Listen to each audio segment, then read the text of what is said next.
Hello student, आपका स्वागत है हमारे चैनल साइबर एजुकेशन में। स्टूडेंट, आज के वीडियो में हम लोग बात करने वाले हैं बिहार आईटीआई एडमिशन 2021 के बारे में। फ्रेंड, मेरे पास काफ़ी दिनों से ऐसे क्वेश्चन और कमेंट देखने को मिल रहे हैं कि सर आखिरकार बिहार आईटीआई काउंसलिंग कब से शुरू होगा, क्या इसका ऑफिशियल नोटिफिकेशन जारी हुआ या फिर नहीं हुआ। मेरे व्हाट्सएप पर या फिर इंस्टाग्राम पर बहुत सारे ऐसे मैसेज करके पूछे जा रहे हैं। तो आज की वीडियो के माध्यम से हम लोग बात करेंगे काउंसलिंग कब से शुरू हो सकता है। साथ ही हम लोग कुछ इंपॉर्टेंट पॉइंट को डिस्कस करेंगे जो सभी कैंडिडेट के बहुत ही इंपॉर्टेंट है। हम लोग बात करेंगे सीट मैट्रिक्स क्या होता है जो कि आपको काउंसलिंग के समय जारी किया जाता है। साथ ही हम लोग वैसे कैंडिडेट के बारे में बात करेंगे जिनके यहाँ पे रैंक कार्ड देखने पर नॉट क्वालिफाइड दिखा रहा है, यानी कि यहाँ पे ऐसे करके कुछ शो हो रहा है। इसका मतलब क्या है? क्या आपको फेल कर दिया गया, क्या आपको रिजेक्ट कर दिया गया, इसका मतलब क्या है। साथ ही हम लोग एक इंपॉर्टेंट पॉइंट देखेंगे कि जिन कैंडिडेट के 500 से ज़्यादा रैंक है पर्सनल कैटेगरी में, उनका एडमिशन कैसे हो सकता है। देखिए, जिन कैंडिडेट के 500 से ज़्यादा रैंक है उनका तो इलेक्ट्रीशियन फिटर मिलना बहुत ही मुश्किल है, लेकिन मैं आपको एक तरीका बताऊँगा जिसके माध्यम से अगर आपका 500 से ज़्यादा रैंक है तो बिल्कुल आपका किसी न किसी ट्रेड में आपको एडमिशन हो जाएगा। ठीक है, तो चलिए हम वीडियो को स्टार्ट करते हैं। इससे पहले इस वीडियो को दोस्तों के साथ ज़्यादा से ज़्यादा शेयर कर दें, कैंडिडेट के पास इस वीडियो के माध्यम से सही जानकारी मिल पाए। तो फ्रेंड्स, सबसे पहले हम लोग बात करते हैं कि बिहार आईटीआई का काउंसलिंग कब से शुरू होगा। तो देखिए, बिहार आईटीआई काउंसलिंग से संबंधित कोई ऑफिशियल नोटिफिकेशन अभी तक जारी नहीं हुआ है।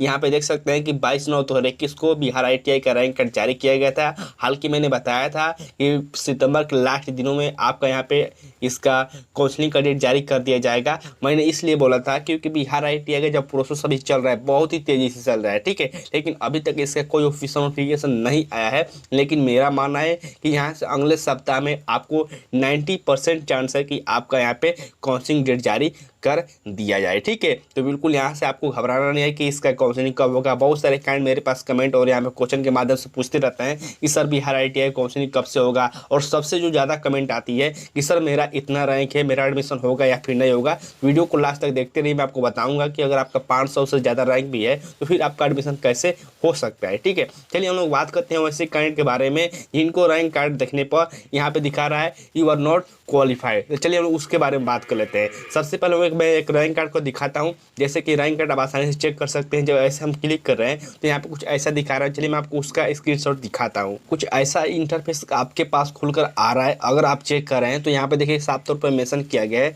Sorry ITI CAD 2021 roll number और date of birth does not exist और यू आर नॉट क्वालिफाइड। यहाँ पर देखिए मेंशन क्या है कि आपका जो रोल नंबर है या फिर डेट ऑफ बर्थ है ये मैच नहीं कर रहा है और यहाँ पे आप क्वालिफाई नहीं किए हैं। लेकिन बिल्कुल ऐसा नहीं है। ठीक है, देखिए अगर आपने एग्जाम दिया है, अगर आपने पेपर को अच्छी तरह से फिल किया है, अगर आपने अच्छे से रोल नंबर डाला हुआ है तो आपका रैंक कार्ड दिखाएगा ही दिखाएगा, चाहे वो ज़्यादा कितना भी रैंक हो। ठीक है, लेकिन यहाँ पे ऐसा कुछ दिखाने का सिंपल से मतलब यही है कि जो आपका इंटरनेट कनेक्शन है कुछ ना कुछ यहाँ पे एरर है, या फिर आपने ज़्यादा बार एक ही रोल नंबर को डालकर ट्राई कर दिया है। ठीक है, मैं बता दूं कि मैं खुद एक ऐसे कैंडिडेट का चेक कर रहा था जो कि बार बार ऐसा दिखा रहा था, और मैंने कुछ समय बाद यहाँ पे सही कनेक्शन होने के बाद यहाँ पे जब देखा तो उनका जो अपने डिस्ट्रिक्ट में रैंक था वो सेकेंड नंबर पर था, यानी कि वो अपने जिले में टॉप किए थे। तो बिल्कुल ऐसा नहीं है कि यहाँ से ऐसा दिखा रहा है तो आपका यहाँ पे एडमिशन नहीं होगा। आप बार बार ट्राई करते रहिए, अलग अलग समय में ट्राई कीजिए, बिल्कुल यहाँ से आपका दिखाएगा।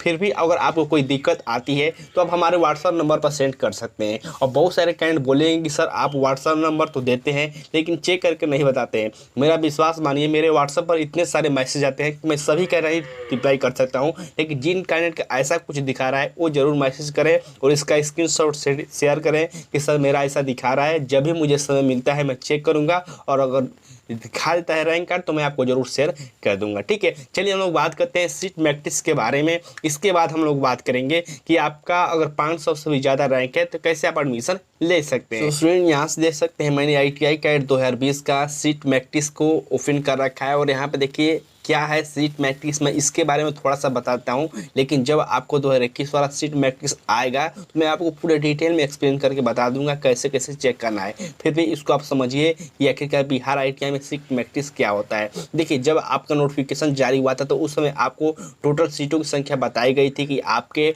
डिस्ट्रिक्ट में इतनी सीटें, कैटेगरी वाइज इतनी सीटें है। लेकिन यहाँ पर जो सीट मैट्रिक्स जारी किया जाता है ये आपको मेंशन किया जाता है कॉलेज वाइज, यानी कि आप काउंसलिंग के समय जो आप अपना चॉइस फिलिंग करेंगे, जो आप कॉलेज डालेंगे, उसमें आपको सबसे पहले यहाँ पे चेक करना होता है सीट मैट्रिक्स के माध्यम से कि किस डिस्ट्रिक्ट को आप सेलेक्ट करना चाहते हैं। जैसे कि अगर आपने काउंसलिंग के समय ऐसे कॉलेजों को सिलेक्ट कर लिया जिसमें सीट ही नहीं है, तो फिर आपको एडमिशन लेना मुश्किल हो जाता है। इसीलिए आपको सीट मैट्रिक्स को जारी किया जाता है, जिसके माध्यम से आप चेक कर सकते हैं कि जिस कॉलेज को आप सेलेक्ट करेंगे उसमें किस ट्रेड में, किस कैटेगरी में कितनी सीटें हैं। जैसे कि मान लीजिए अगर आप पटना डिस्ट्रिक्ट से बिलोंग करते हैं, अगर आपने ITI दीघा घाट में आप अपना एडमिशन लेना चाहते हैं, तो सबसे पहले आपको देखना होगा कि जो आप ट्रेड लेना चाहते हैं उसमें कितने सीट है। जैसे कि यहाँ में देखिए मेंशन किया गया वायरमैन में आपको यहाँ पे UR में यहाँ पे 7 सीटें हैं, AC में 3 सीटें हैं। तो आपको सबसे पहले यहाँ पे देखना होगा कि आपके जो ट्रेड आप लेना चाहते हैं, जिस कॉलेज में आप लेना चाहते हैं उसमें सीट है या फिर नहीं है।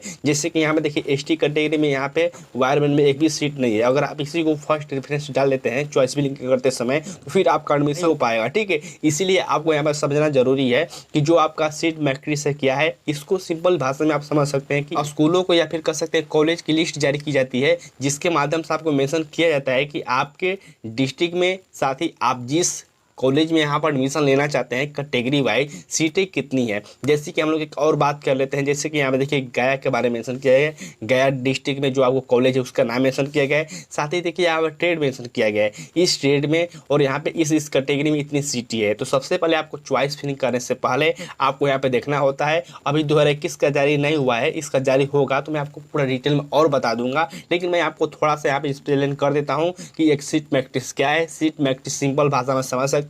आपको स्कूलों की लिस्ट जारी की जाती है, जिसमें आपको मेंशन किया जाता है कि किस कैटेगरी में कितनी सीट है और किस स्टेट में कितनी सीट है। और यहाँ पे देखिए एक बात बहुत ही इंपॉर्टेंट है, जो कि यहाँ पे देखिए मेंशन किया गया NCVT और SCVT एक क्या होता है, इसके बारे में भी डिटेल हम नेक्स्ट वीडियो के माध्यम से बात करेंगे। चलिए हम लोग बात करते हैं वैसे कैंडिडेट के बारे में जिनका जो रैंक है अगर 500 से ज़्यादा है, तो क्या उनका एडमिशन हो पाएगा या फिर नहीं हो पाएगा। देखिए जिन कैंडिडेट का जो पर्सनल कैटेगरी में रैंक है अगर 1000 से भी ज़्यादा है, तो फिर आपका एडमिशन हो पाना पॉसिबल नहीं है, यानी कि नहीं हो सकता है। लेकिन फिर भी बहुत सारे कैंडिडेट बोलेंगे कि नहीं सर हमारा एडमिशन हो जाएगा। यूट्यूब बहुत सारे ऐसे कैंडिडेट बता रहे हैं। तो देखिए सिर्फ आपको व्यू लेने के लिए आपको बताया जाता है वैसे कि आपका 1000 में भी रैंक पर एडमिशन हो जाएगा, लेकिन बिल्कुल ऐसा होने वाला नहीं है। मेरी बात को बुरा मत मानिएगा, लेकिन अगर 1000 रैंक अगर आपका पर्सनल कैटेगरी में आता है तो फिर आपका एडमिशन हो पाना मुश्किल है। लेकिन जो आपका रैंक है 500 के अंदर है पर्सनल कैटेगरी में, तो फिर आपका एडमिशन हो जाएगा। मैं उसका एक तरीका बता रहा हूँ। देखिए तरीका यही है कि जब आपको चॉइस फिलिंग होने लगेगा तो सिंपली आपको क्या करते हैं बहुत सारे कैंडिडेट कि सबसे पहले आपको इलेक्ट्रीशियन, फिटर या फिर कोई भी ट्रेड डाल देते हैं। तो बिल्कुल आपको ऐसा नहीं करना है, ठीक है।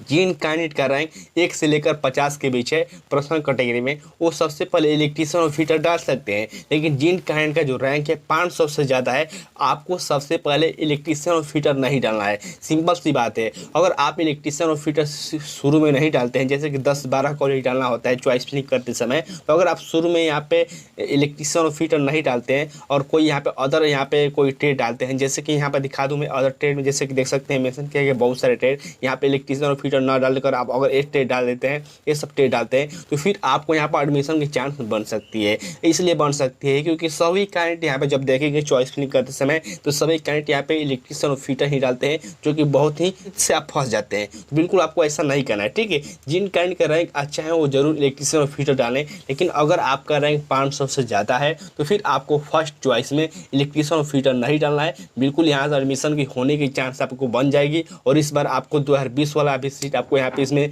ऐड किया गया, तो फिर आपका एडमिशन होने की चांस यहाँ पे बढ़ रही है। तो फ्रेंड एक छोटा सा वीडियो था जो कि मैंने आपको स्टेप बाय स्टेप सारी जानकारी बताने की कोशिश की है। मुझे उम्मीद है कि आप इस वीडियो के माध्यम से सारी जानकारी समझ गए होंगे। फिर भी आपको इस वीडियो से संबंधित कोई भी क्वेश्चन होते हैं, कोई भी डाउट होते हैं, तो वीडियो के नीचे कमेंट करके पूछ सकते हैं। तब तक के लिए बाय फ्रेंड, जय हिंद।